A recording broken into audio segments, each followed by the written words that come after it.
What's up? Welcome into your daily Buckeye Blitz, coming to you a little late on this thirsty Thursday, November 13th, 2025. How's everybody doing out there?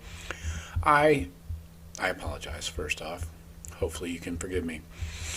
I have a ton of bets, so it took me a long time to assemble these. Please be patient. This is going to be a long one. That's what she said. Why'd she say it? Well, that's what she said. So let's hop into it. We have our 5 keys coming on Friday. I promise that will be up very early. So I fucking sliced the shit out of my finger today. I almost took like a large chunk off of it, just with a pair of scissors. How's that happen? Like a freaking child here. I need the kindergarten scissors. Remember those? The plastic ones? They still have those? I don't have to worry about that shit.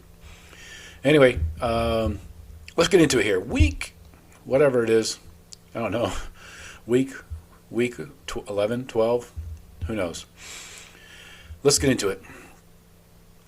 Right off the bat, you got a Friday night game. You got Friday night, Big Ten football, and it's a game we're tracking. So you guys know how I do this. I only pay attention to games that matter. So I'm not looking at all the Big Ten games. I'm not doing just totally ranked against ranked either. I'm going teams that matter in the college football playoff. So that's the basis for the bets that I track. I don't put bets on FCS teams or low-level group of 4 teams or group of 5, whatever they are now. We go big game hunting, teams that matter, and in this first one we're going hunting for ducks with a gopher. Are gophers good at hunting ducks? Who knows? Maybe you can train them with the proper technique. So let's go. Number 8, Oregon, favored by 25.5 at home, over under 44.5. This is your Friday, 9 p.m. on Fox. So no worries about travel, and crossing over time zones, I hope. But let's get into it.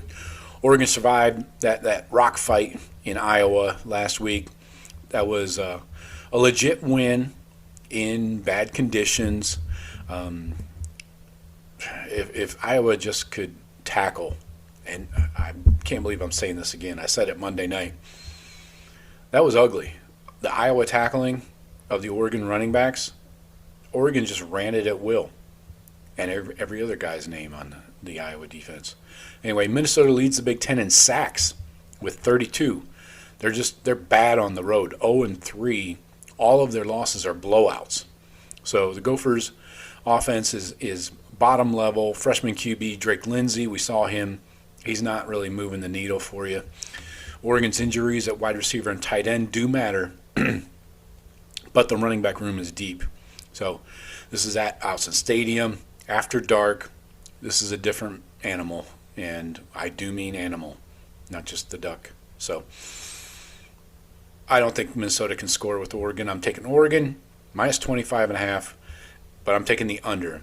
I think the Minnesota offense is dead, DOA, dead freaking last, worst, especially on the road against Oregon's defense. So take the under. Wisconsin at number 2, Indiana. Now, I got some apple cider and vodka. Oh, did I tell you guys about my cocktail I invented? I did the research. Nobody has ever invented this cocktail before. I call it the Smoked Orchard. It is apple cider. You can do bourbon or vodka. It's good with both. I prefer bourbon. A little Buffalo Trace or something in there. But then you do a few drops of smoked cinnamon bitters. That's where the smoke comes in. Smoked Orchard. Try it. It's yours. You can claim it. Just give me credit. Anyway, so yeah, that's what happens when I record podcasts late. I get into the bourbon. So Wisconsin at number 2, Indiana. Indiana minus 28.5, over under 44.5. This is a nooner on BTN. So Indiana keeps scraping by. Everybody wants to hand the bullfighter from Mexico, Mendoza. Everybody wants to hand him the Heisman already. But this defensive front is too much for Wisconsin's JV offense, honestly. That's what's keeping Indiana in these games. It's not Mendoza, folks. Do you see the interceptions he's thrown? The sometimes lackluster offensive performance to get them in that position where he has to pull something out of his ass. Anyway, Wisconsin might start a freshman at QB again, or their punter. He did have the longest pass last week. But no.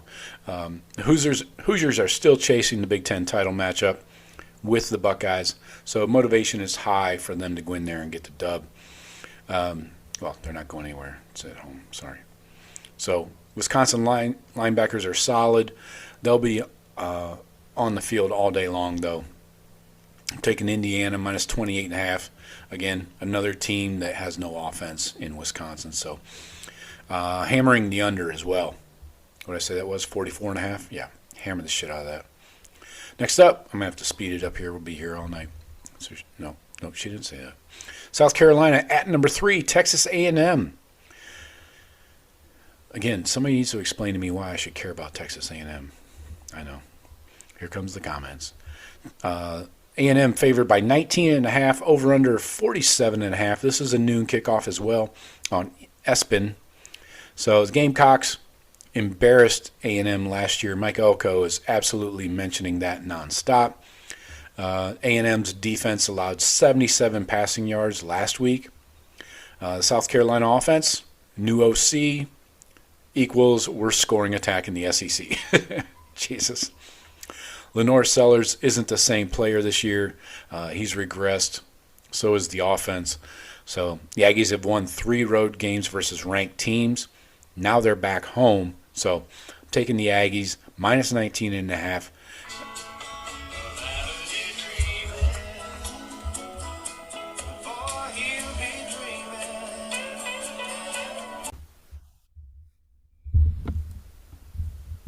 So I said, sorry, had to backtrack here. Had a phone call. Texas A&M minus 19.5, take them, and under the 47.5, another horrible offense that cannot score in South Carolina. It's no longer Cocktober. Excuse me. Next up, number 9, Notre Dame at number 22, Pitt. In the Pit. Taking a shit in Pitt. Notre Dame favored by 12.5. Over under 55.5. The only reason I'm talking about this game is because Notre Dame is definitely going to be involved in the CFP rankings. Unfortunately, they'll probably still be involved if they lose this freaking game. You know how it is. The committee loves them some Irish. So anyway, Notre Dame favored by 12.5. Over under 55.5. Scorefest. This is a nooner on ABC also. So I'm going with, let's talk about Pat Narduzzi. This guy seems to complain about everything, doesn't he? I never heard a tough guy, a defensive coordinator, complain so much. Remember? He was a good freaking defensive coordinator. But anyway, he said that he doesn't care about losing to Notre Dame because it's not an ACC game. Whatever. You will care if you get smoked by 100, buddy. Players definitely heard that. Not a great vibe. That's not going to play well in the locker room.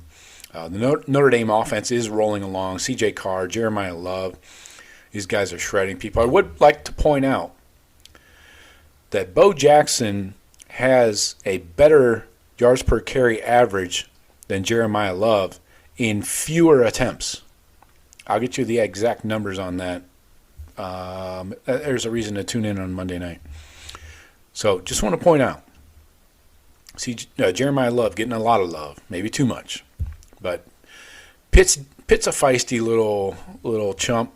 Notre Dame's deeper, better coached, more physical. Take Notre Dame into 12.5, and take the Notre Dame team total over on the team total, not the game total. Next up, the Cheaters. Number 18, Cheaters. Still talking about them because they only have 2 losses. I know they're number 18, but They're at Northwestern, at Wrigley Field, the friendly confines. Though I'm glad those assholes get to play in that shitty environment. They deserve it. Sucks. Spread is Michigan by 11.5. Seems like too much. Total 41.5. This is your big noon on Fox. So, weird field. We saw it ourselves last year. It doesn't make any fucking sense why people should be playing games there. But, the Michigan run game, it travels. Even without Haynes, what's his name? Just Ice. The Wildcats are scrappy. They've been pushed around the last couple of weeks, I know. But Michigan's defense has quietly been really good since mid-October. So if Bryce Underwood gives them any mobility outside the pocket, they'll be fine. I don't know about this one. This one seems like a setup, doesn't it? This seems like a game where the cheaters, they got to score 12 points. I don't know if they can outscore Northwestern by 12 points. Now, this is going to be a limited possession kind of game. Both teams run the ball, bleed clock, suck cock. This is hard. That's what she said. I'm going Northwestern plus 11.5. I know they suck. I fucking know that. But I'm going against my gut here. I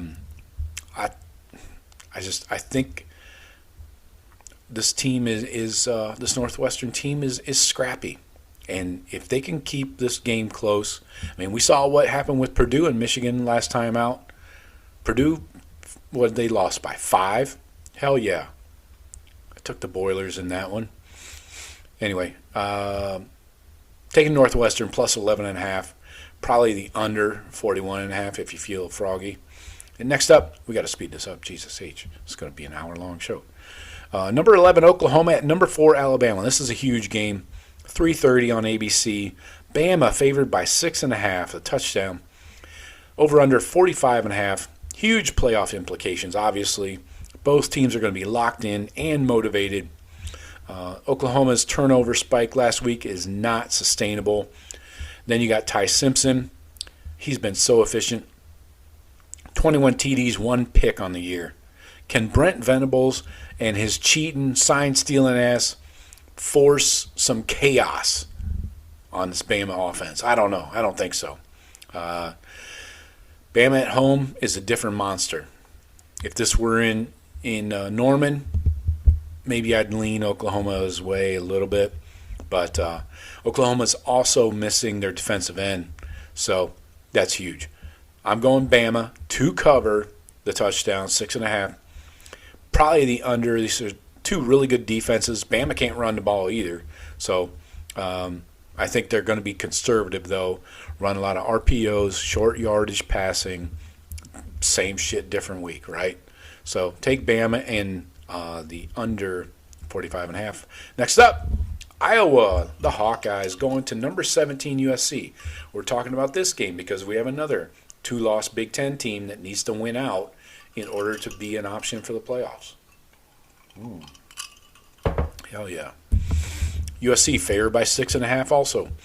48.5 over under. This is a 3:30 BTN game. Sucks because I'm going to need like 5 screens to watch all these games. Anyway, Iowa nearly pulled the upset against Oregon. That was a legit Iowa performance. If their defense could have tackled those goddamn running backs, we'd be talking about a totally different scenario here. We'd be talking about Iowa getting into the playoffs, not Oregon. So, anyway, that's not what happened. The USC offense is getting better under Jane Maeva. Sorry, no offense. It's become more explosive again, and they're running the ball. Iowa's defense travels if they remember how to tackle. USC struggled versus physical fronts. They have run the ball well on occasion. So we'll see if these two styles clash. I'm taking Iowa plus 6.5. Yeah. Just because of the running quarterback. If Gronkowski can continue to run the ball, if Iowa can run the ball, this is going to be a low-scoring affair. Iowa style. Oh, I think it's supposed to rain in LA. I think it's supposed to be like rainy season or something this weekend. So that's another reason I like Iowa. Take Iowa plus 6.5 under the 48.5. This is going to be a low scoring affair, I think. I think both teams are going to have to run the ball quite a bit, and maybe Jade Mayava doesn't matter. He's a non-factor. Next up, Florida at number 7, Ole Miss. Ole Miss favored by 14.5. Over under 54.5. This is a 7 p.m. on ESPN. DJ Lagway is broken. I'm sorry to say it. Everybody talked so much shit last year. Oh, he's Heisman favorite next year. Fuck off. His confidence is shot. Doesn't help that his sole champion, Billy Napier, is gone. You know, they probably gave him more leash than they should have. The Florida defense is cooked, toasted. Guys are opting out, not verbally, but by their actions. A lot of guys got pulled toenails, you know, strained fingers. So they're done. They quit. Ole Miss is still alive in the SEC West chase and the playoff chase, obviously. Lane's offense at home with Trinidad and Tobago equals fireworks. So Florida's mentally checked out after all the firings on their staff. So Ole Miss definitely going to cover that 14.5. Florida team total. Take the under. Florida team total. Next up, number 10, Texas. This is a good game. This is huge. That's what she said. But she said it. Number 10, Texas at number 5, Georgia. Somebody's going home and out of the playoffs. Georgia minus 6.5. Over under 48.5. 7:30 kick on ABC. Hope YouTube TV gets their shit together with ESPN. Otherwise, it's another weekend of just reading about it. Maybe, I don't know. Find the Bad Boy streams will be my recommendation. You just Google it in an incognito browser. If you need help with that, I'll help you. I'll send you a link. Anyway, handicap. Arch Manning is red hot, but he's not as hot as Athens at night. That's what she's. No. You know what I mean. Between the hedges. Georgia defense is peaking. Gunnar Stockton gives them a consistent quarterback, kinda.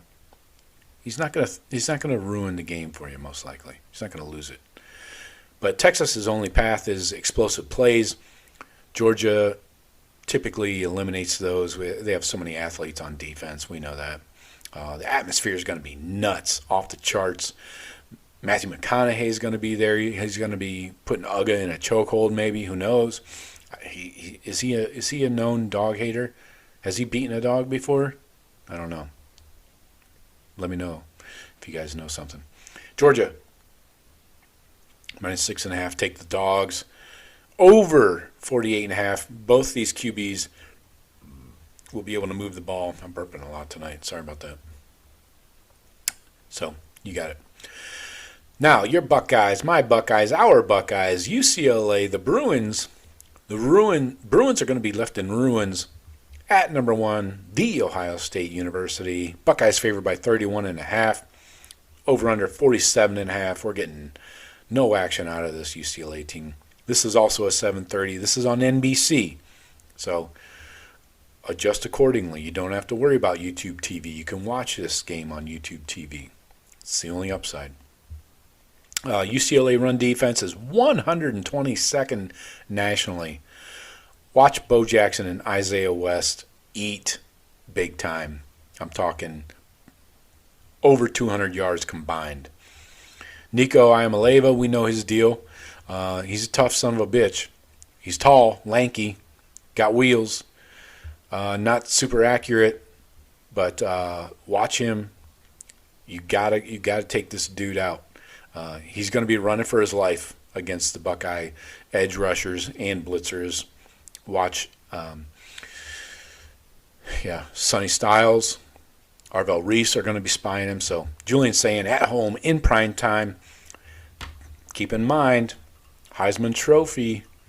Need moments. We need big numbers, especially against garbage teams like this.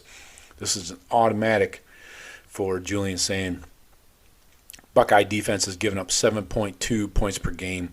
This is an impossible game for the Bruins. Take the Buckeyes with the 31.5. I don't care. It's a huge number. And take the UCLA team total under. That's a big, I go 5 stars on that best bet. So those are your best bets. I know it's a lot to take in. Maybe rewind it, listen to it again. Maybe tell your friends to listen to it. This is the way I'm going. I'm going heavy on this week, and we're right just over 500 on the season. So I'm feeling good about this one. I feel like we're going to have a huge breakout week. So let me know what you guys think. Let me know if you got any other bets you're tailing, and we'll talk to you later. 5 keys to a Buckeye victory tomorrow. Hit thebuckeyecast.com as always. We'll talk to you later. Go Bucks.